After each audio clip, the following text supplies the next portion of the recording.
السلام علیکم ورحمۃ اللہ وبرکاتہ۔ کیا حال ہے سب کا؟ نحمدہ ونصلی علی رسولہ الکریم، اما بعد فاعوذ باللہ من الشیطان الرجیم، بسم اللہ الرحمن الرحیم، رب اشرح لی صدری ویسر لی امری واحلل عقدۃ من لسانی یفقہوا قولی۔ الحمدللہ، اللہ کا احسان ہے، اللہ کی رحمت ہے کہ اس نے ایک بار پھر ہمیں ایک نئے سال سے نوازا ہے، ایک نئے سال میں داخل کیا ہے۔ اور وہ نیا سال کیا ہے؟ یعنی اسلامی کیلنڈر کا نیا سال، یا اسلامی ہجری کیلنڈر کا نیا سال، اور اس کا پہلا مہینہ جو محرم الحرام کے نام سے پہچانا جاتا ہے۔ نبی صلی اللہ علیہ وسلم کا طریقہ یہ تھا کہ جب بھی نیا چاند طلوع ہوتا، نیا مہینہ شروع ہوتا، تو آپ دعا کیا کرتے تھے۔ کس کس کو دعا آتی ہے؟ الحمدللہ۔ جس کو نہیں آتی وہ بھی سیکھ لے، کیونکہ دعا ہر حال میں فائدہ دیتی ہے۔ اللہم احلہ علینا بالامن والایمان والسلامت والاسلام ربی وربک اللہ۔ اے اللہ، تو اس چاند کو ہم پر امن، ایمان، سلامتی اور اسلام والا بنا دے۔ یعنی اس مہینے میں جو ہم داخل ہو رہے ہیں، تو اس نئے چاند کے طلوع کے ساتھ، یا نئے مہینے کے آغاز پر، یا نئے سال کے آغاز پر ہمیں کیا کچھ نصیب ہو؟ امن، پیس، ایمان، سلامتی، اسلام۔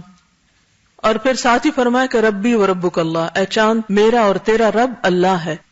کیونکہ بہت سے لوگ چاند کو بھی خدا مانتے ہیں، لیکن اسلام نے کیا بتایا کہ خدا ایک ہے، رب ایک ہے، اللہ ایک ہے، معبود ایک ہے، اور باقی سارے اس کے عابد۔ آپ صلی اللہ علیہ وسلم یہ بھی فرمایا کرتے تھے، ہلال رشد و خیر، ہلال رشد و خیر۔ رشد یعنی ہدایت، اور خیر یعنی بھلائی، یعنی ہدایت اور بھلائی والا چاند ہوئیے۔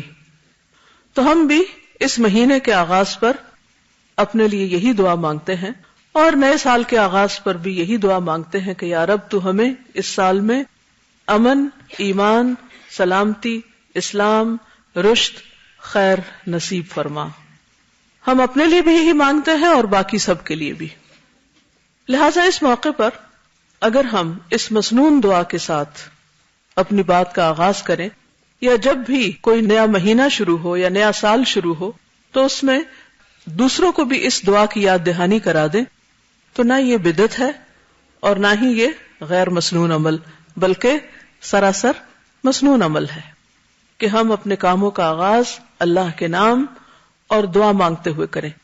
نبی صلی اللہ علیہ وسلم ہر موقع پر اللہ کو یاد کیا کرتے تھے، ہر موقع پر دعا مانگا کرتے تھے۔ کان یذکر اللہ فی کل احیانہ۔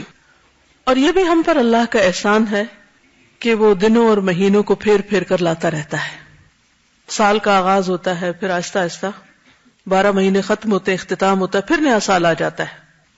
اور کسی بھی نئی چیز کی آمد پر انسان کے اندر ایک نیا جذبہ، ولولہ، تازگی اور اچھے کاموں کی طرف رجحان کا ایک موقع ہوتا ہے، یا اس کے اندر اچھا کام کرنے کے لیے ایک جذبہ ابھرتا ہے۔ یہ بالکل ایک نیچرل، قدرتی سی فیلنگ ہوتی ہے جو انسان کے اندر پیدا ہوتی ہے۔ اور الحمدللہ، اللہ سبحانہ وتعالی نے تو مختلف مہینوں میں ہمارے لیے نیکی کے مختلف مواقع مہیا کیے۔ مثلا رمضان میں ہم نے روزے رکھے، ذوالحج میں حج کیا، اور پھر اس کے بعد نیا سال شروع ہوا